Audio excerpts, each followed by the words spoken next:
বাংলাদেশ জাতীয় সংসদ নির্বাচনের ফলাফল ঘোষণা করা হচ্ছে। পাবনা 2 সুজানগর বেরাম।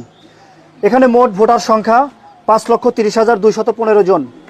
মোট ভোট পড়েছে 4,15,820 ভোট। এখানে হাত পাখার প্রতীক ইসলামী আন্দোলন পেয়েছে 50,280 ভোট। দাঁড়িপাল্লার প্রতীক জামাতি ইসলাম পেয়েছে 1,20,510 ভোট। এখানে ধানের শীষের প্রতীক জাতীয়বাদী দল বিএনপি।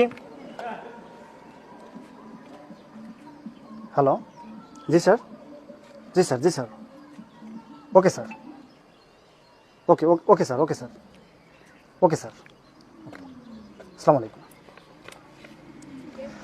আজকের মতো ফলাফল মুলতবি ঘোষণা করা হচ্ছে। আগামীকাল আপনাদের নির্বাচনের ফলাফল জানানো হবে। স্যার ফলাফল ঘোষণা করলেন না কেন? ডক্টর ইউনূস স্যার ফোন দিয়েছে, ফলাফল ঘোষণা করা যাবে না, সমস্ত কাগজপত্র সচিবালয়ে জমা দিতে বলছে। থ্যাংক ইউ, সবাইকে অশেষ ধন্যবাদ।